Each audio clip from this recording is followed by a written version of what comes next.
fois que la RDC en général et la zone Est en particulier est menacée par les sécurités dites aux groupes armés, nous, JAPD-RDC, nous serons toujours à la première ligne pour apporter notre contribution au programme de désarmement, démobilisation et réinsertion pour la stabilisation de la zone. Étant donné que plusieurs programmes du gouvernement congolais de la réinsertion socio-économique des ex-combattants des groupes armés ont déjà échoué, qui est souvent parmi les origines du retour des ex-combattants des groupes armés dans la brousse, et surtout que la RDC, plus précisément la zone Est, a beaucoup plus besoin des infrastructures comme écoles, hôpitaux, marchés, ports, routes et autres, nous demandons au président de la République, lui qui préside les comités de pilotage du programme DDRCS et ses partenaires internationaux, à l'occurrence de la Banque mondiale, de réorienter la filière de la réinsertion socio-économique des ex-combattants des groupes armés du programme DDRCS à l'approche sévère de la MONUSCO. Cette approche de la réduction des violences communautaires qui répond au même moment au problème des communautés et celui des ex-combattants des groupes armés qui doivent être utilisés comme œuvre de divers projets communautaires. Vu l'expertise de la MONUSCO section DDRR dans la gestion des projets de réduction des violences communautaires, souhaitons que cette section de la MONUSCO soit associée dans le nouveau programme DDRCS dans la filière de la réinsertion socio-économique des ex-combattants des groupes armés. Vu que la majorité des groupes armés de la province du Nord Kivu sont des groupes armés interidentitaires et toutefois quand ils se rendent aux FARDC, viennent avec moins d'armement après avoir caché la plupart dans la brousse suite à la manque de confiance aux FARDC. Et cela sans aucun accompagnement psychologique de ces ex-combattants. Et c'est pourquoi ils ne résistent pas à regagner la brousse et continuer à endeuiller la population civile de leur retour pénible. Vu ce triste sida, nous décourageons avec force toute implication des militaires FARDC dans la sensibilisation et encadrement des combattants et ex-combattants des groupes armés locaux sous prétexte de l'état de siège décrété au Nord Kivu ou encore de la présence du colonel coordonnateur adjoint chargé des questions techniques et opérationnelles dans la coordination du programme DDRCS, de s'approprier la sensibilisation et l'encadrement des combattants et ex-combattants des groupes armés locaux pour l'élargissement sa cause. Nous avons beaucoup plus besoin de nos vaillants militaires dans la traque des groupes armés locaux et étrangers qui résistent à la sensibilisation communautaire. C'est ici que nous profitons là, c'est un message de mobilisation à toute la population de la République démocratique du Congo, plus précisément du Nord Kivu, longtemps meurtri, de s'approprier le nouveau programme DDRCS dans la sensibilisation de nos frères et sœurs des groupes armés locaux, afin de se rendre dans des sites transitoires qui seraient sous contrôle des leaders communautaires via les organisations communautaires impliquées dans la pacification ou dans la consolidation de la paix et sous la coordination du programme DDRCS. Et nous demandons à toute la population de l'Est de la RDC de rejeter loin tous les rumeurs honteuses qui circulent sur les réseaux sociaux que le nouveau coordonnateur national du programme DDRCS, M. Tomi Tambwe Ushindi, serait un ex-haut cadre du M23. Nous savons bien que le président de la République a pris à compte la méritocratie avant de nommer le coordonnateur national du programme DDRCS et d'autres membres de son équipe. Il s'y est de rappeler qu'il n'y a rien à craindre, que c'est le président de la République Félix Antoine Tshisekedi Tshilombo qui préside le comité de pilotage de ce nouveau programme DDRCS. Et nous restons sans ignorer que ce nouveau programme du gouvernement ne peut pas réussir sans l'accompagnement total de la population, beaucoup plus celle de l'Est de la RDC. Réussissons donc ensemble en soutenant M. Tomi Tambwe Ushindi dans sa mission de pacification qui lui a été confiée par le président de la République Félix Antoine Tshisekedi Tshilombo, c'est soutenir le retour de la paix en République démocratique du Congo, surtout dans la partie Est, longtemps meurtrie. Ne nous laissons pas distraire par les ennemis de la paix qui ont besoin de la confusion dans le programme PDDRCS pour qu'il continue à exister. Il est temps de mettre à terme à cette période de violence, de laisser les passés derrière nous et de sauver cette grande nation, tous ensemble et unis. Merci.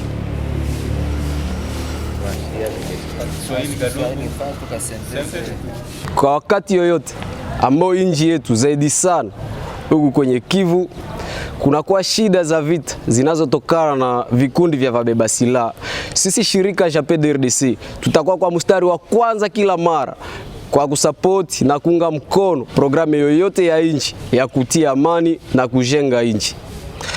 Na kwa pitia hiyo tunaona programu nyingi za nchi za kuingiza wabeba silaha katika maisha ya kawaida zinakuwa na ugumu wa kuendelea.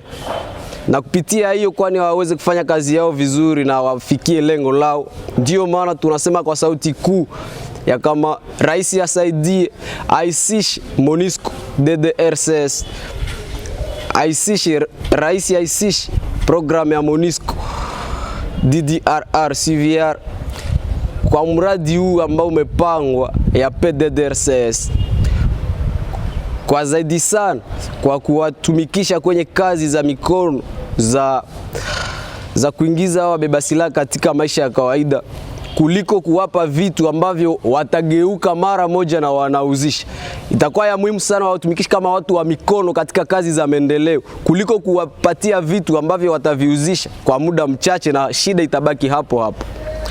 Kwa hiyo tunaomba rais wa nchi na coordinator wa program PDDRCS ahusishe MONUSCO katika mradi wake huu ili uweze kuwezekana vizuri. Yazidi sana wabeba silaha wanajiripoti kunako FRDC, na wanajiripoti mguu moja ukiwa porini na mguu mwingine ukiwa mjini, na hapo wanazika silaha na kuzivicha. Haya yote inatokana na kujiripoti pale ambapo hawana imani nzuri. Kupitia hiyo tunakataza sana na tunakataa kwa sauti kuu kuhimiza ama kuhusisha FRDC katika mradi huu mpya wa PDDRCS, kwani hapo tutakuwa labda tena tunaona kwa shida ingine kuliko kuleta suluhisho mara moja. La définition est excusez, soit nous sommes une organisation qui lutte pour la paix. Et au moment où aujourd'hui la République démocratique du Congo, le président de la République a créé un programme PDDRCS, un programme qui prétend démobiliser, désarmer, mais aussi relever le relèvement communautaire. En fait, et la stabilisation, oui. Maintenant là, ce programme, nous avons voulu montrer aux autorités que c'est un programme que ce soit plus communautaire, vu que la majorité des groupes armés, beaucoup plus de l'Est ou de la province du Nord Kivu en particulier, sont des groupes armés interidentitaires. Toutefois qu'elles se rendent aux FARDC, ils viennent avec moins d'armement après avoir caché la plupart. Et tout cela suite au manque de confiance aux FARDC. C'est pourquoi on a quand même essayé de montrer aux autorités, on demande aux autorités que cette fois-ci, qu'ils responsabilisent la communauté ou qu'ils associent la communauté dans ces programmes. Oui, à plus, à part ça, la zone Est a beaucoup plus besoin des infrastructures. Et toutefois, quand on fait la réinsertion socio-économique des ex-combattants, en fait, ils sont là, on les donne des kits. Mais ce kit, ça ne pas franchement, ça ne donne rien. Pourquoi on ne donne pas peut-être des kits de maçonnerie, de menuiserie, mais après 2 jours, 3 jours, il met ça au marché.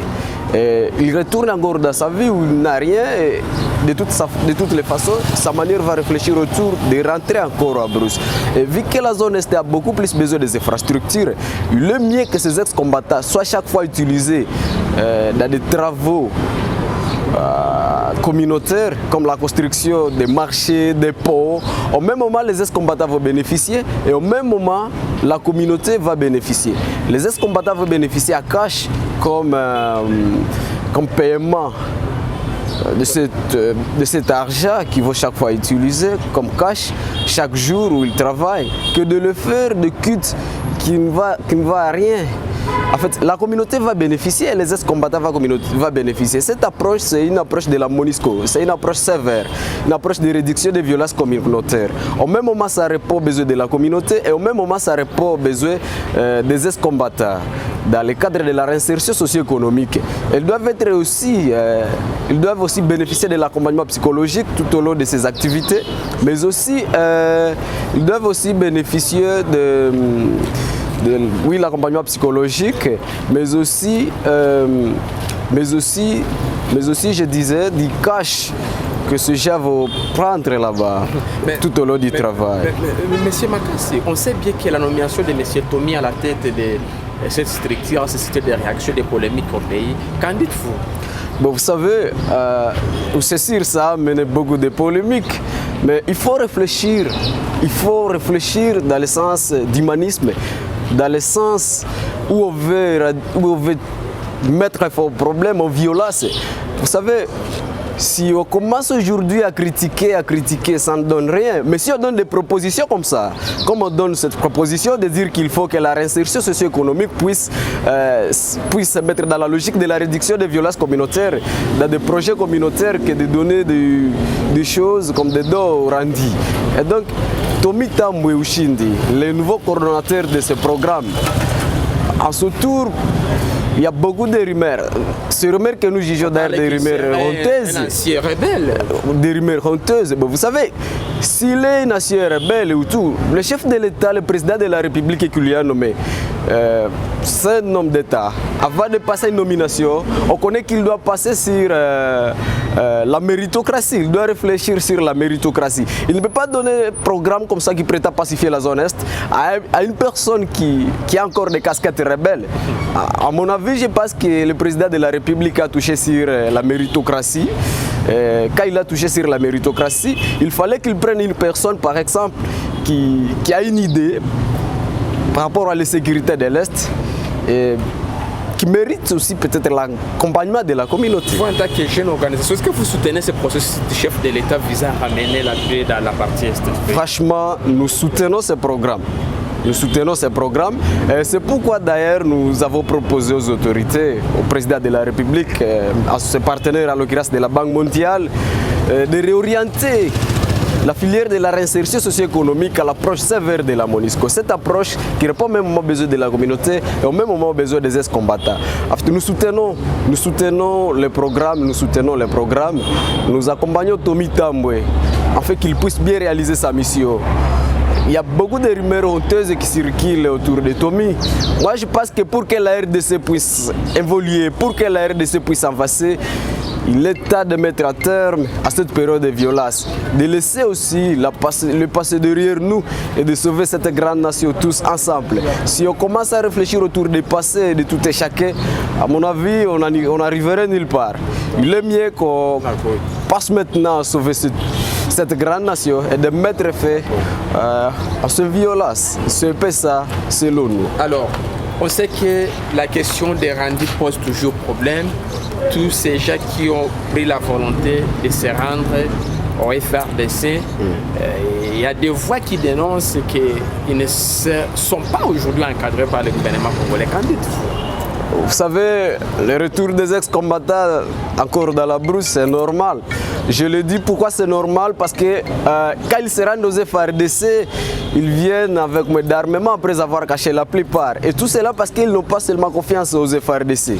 Mais s'ils se rendaient dans des sites transitoires qui sont sous contrôle des leaders communautaires, comme la majorité sont des groupes armés interidentitaires, sinon ils vont se rendre avec confiance. Mais quand ils se rendent aux FRDC, c'est sûr, ils n'ont pas confiance aux FRDC. C'est pourquoi ils viennent avec d'armement après avoir caché la plupart. Et ça, l'accompagnement psychologique, sinon c'est toujours nul. Les FRDC, nous-mêmes, JAPDRDC, nous avons désolidarisé maintes fois, nous avons démobilisé, on les a donnés aux FRDC. Mais après un moment encore, on retourne pour sensibiliser les groupes armés. On trouve qu'ils sont là, c'est là qu'on a démobilisé, on les a donnés aux FRDC, ils sont là. Et quand on fait quand même un peu de questions, on les demande si pourquoi il a encore retourné. La prise à charge alimentaire, il n'y a pas l'accompagnement psychologique. C'est sûr, ils n'ont pas confiance aussi aux FRDC. Mais ils ont confiance à leur communauté du fait qu'ils sont des groupes armés interidentitaires. Oui, pensez-vous que les processus entrepris par les chefs de l'État, bien sûr, il y a plusieurs démarches qui sont là. Et il a décrété l'état de siège. Pensez-vous que tous ces processus pourront amener la paix et la sécurité dans la partie du pays? Je voudrais vous dire une très grande vérité. Pour que la paix soit à l'Est, il faut associer la communauté de l'Est dans la recherche de la paix. Cette communauté de l'Est, vous faites allusion à quoi et à qui? Faisons allusion à des communautés qui ont des groupes armés locaux. Par exemple, la territoire de Lubero, il y a des groupes armés locaux. Qui entretiennent ces groupes armés? Il y a des groupes armés, FPP, il y a des groupes... Entretenus par des Congolais? Entretenus par des Congolais, bien sûr. C'est qui?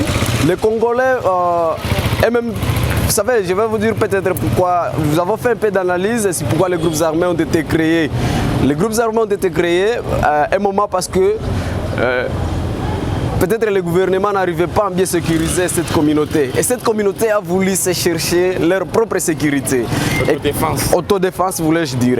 Et quand ils créent cette force, c'est vouloir se sécuriser, c'est vouloir se mettre en sécurité. Mais c'est contre la loi. C'est contre la loi, c'est illégal. C'est illégal, mais je dois vous dire une très grande vérité. Il y a des zones qui sont sous contrôle des groupes armés et les FARDC à côté.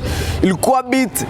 Donc un groupe armé est une force loyaliste? Oui, je vous donne l'exemple dans le territoire de Lubero. Oui. Il y a beaucoup de groupes armés qui sont là, à côté les FARDC. Et ils rassemblent même des sommes à la population, ils demandent des jetons massiels. Des autorités. Oui. C'est pourquoi nous savons que même l'armée, avec des groupes armés locaux, l'armée ne peut pas réussir seule. Il faut associer la communauté. Il faut associer la communauté plus forte pour sensibiliser ses enfants. La communauté plus forte pour sensibiliser ses enfants. En fait, ce sont des enfants de la communauté. La communauté les a créés pendant un moment. Ils sont identifiés, ces enfants. Bon, je dirais qu'ils sont identifiés. Pourquoi? Parce qu'on connaît leur position. Les FARDC connaissent que telle zone est contrôlée par telle milice, telle zone est contrôlée par telle milice. Et ce sont des groupes armés locaux. Moi, j'ai une idée. Je pense que si on associe la communauté, si on laisse la communauté, que dire que les FARDC aujourd'hui vont commencer à les sensibiliser, ces groupes armés à vie de se rendre. Sinon, ça n'aura pas de résultats. Ils peuvent se rendre par crainte. Et quand ils se rendent, ils ne viennent pas avec confiance, ils vont cacher les armes. Et quand ils vont cacher les armes, ils seront aux FARDC, ça l'accompagnement psychologique. Tout cela, ça mène des problèmes pour de leur retour. Alors, tous ces problèmes-là que vous semblez maîtriser en tant que fils de cette province, vous lancez quoi comme message au chef de l'État? En fait, nous demandons au chef de l'État de réorienter la filière de la réinsertion socio-économique des ex-combattants à l'approche sévère de la MONUSCO. Cette approche sévère que la communauté bénéficie des infrastructures et les ex-combattants sont utilisés comme main-d'œuvre. C'est mieux que de le faire de quitte, on dirait des dons aux violences communautaires qu'ils ont commis. Et à part ça, nous demandons aussi que les FARDC ne puissent pas s'approprier cette initiative seule. Il faut qu'ils associent la communauté dans la sensibilisation. Les FARDC sont mieux positionnés dans la traque. On les soutient finalement dans la traque. Mais pour dire que les FARDC vont sensibiliser les groupes armés, surtout locaux, de se rendre, sinon c'est rien, ça n'aura pas de résultats. Nous pouvons aussi demander de faire confiance à la communauté. La communauté est plus forte. La communauté, leur engagement seul suffisent. On pense que si le gouvernement, avec le programme PDDRCS qui coordonne Tommy Tambwe, si une fois Tommy Tambwe travaille en étroite collaboration avec la communauté, les organisations communautaires impliquées dans la pacification, c'est sûr que la sécurité va régner et les groupes armés vont se rendre avec confiance et la communauté même va cohabiter avec ces ex-combattants. Pourquoi? Parce qu'ils ont contribué à leur démobilisation, ils ont contribué à leur réinsertion socio-économique, ils les ont vus construire des ponts, des routes, des marchés. Comment ils peuvent les manquer confiance quand ils ont vu tout ça? C'est la dernière question. Vous soutenez la nomination de M. Tambwe. Quelles sont les erreurs qu'il doit éviter pour qu'il réussisse cette mission-là, la confier le chef de l'État? Merci. Tommy Tambwe a mérité la confiance du chef de l'État. Le chef de l'État représente toute la population. Il est le garant de la nation. Et on pense que la population doit lui faire confiance. Et nous, ce qui nous rassure que Tommy Tambwe peut réussir, c'est seulement que Tommy Tambwe, il faut qu'il soit près de la communauté et qu'il écoute aussi. Oui, et il faut qu'il collabore avec les leaders locaux, il faut qu'il écoute les leaders locaux, il faut qu'il écoute des propositions communautaires. La jeunesse surtout également. Tout à fait, parce que la majorité des rebelles sont des jeunes. Sont des jeunes franchement. Et c'est pourquoi nous avons fait tout pour tout, qu'on puisse multiplier des contacts afin de réduire les violences communautaires. Des fois, il y a un moment où on voit des violences. on se lasse pour aller les sensibiliser. On sauve la vie des enfants utilisés dans ces groupes armés. On sauve la vie même des communautés, des femmes violées. On les sensibilise de ne pas chaque fois violer. On les sensibilise de ne pas mettre des erreurs comme ça pour que la communauté soit stable. D'accord. C'est quoi votre dernier message que vous voulez adresser? Nous demandons à Tommy Tambwe d'écouter la communauté. C'est seulement ça sans force. Sans la communauté, il ne peut pas réussir aussi sa mission. Et le président de la République est ses partenaires à l'occurrence de la Banque mondiale. Nous alertons le conseil d'administration de la Banque mondiale de réorienter la filière de la réinsertion des ex-combattants des groupes armés à l'approche sévère de la MONUSCO. Cette approche qui va permettre aux communautés de bénéficier des infrastructures, cette approche qui va aussi permettre aux ex-combattants d'être réinsérés dans la communauté. Mais aussi, je vais signaler une chose très importante. La sécurité chasse le développement. La sécurité chasse le développement. Vu que la sécurité chasse le développement, c'est sûr que les infrastructures qui seront construites dans cette approche sévère de la MONUSCO, avec PDDR5 qui coordonne Tommy Tambwe, ça va permettre au même moment de stabiliser la zone et ça va permettre au même moment de répondre aux problèmes de développement. Ça va booster le développement quand on va construire des hôpitaux, des marchés, des ponts, des routes et les ex-combattants seront utilisés comme main-d'œuvre. Nous pensons que si vraiment le programme vient pacifier la zone, il faut qu'il adhère à cette philosophie. C'est sage et c'est mieux, ça n'a pas de problème. Merci monsieur de nous avoir accordé cet entretien exclusif. C'est nous qui vous remercions.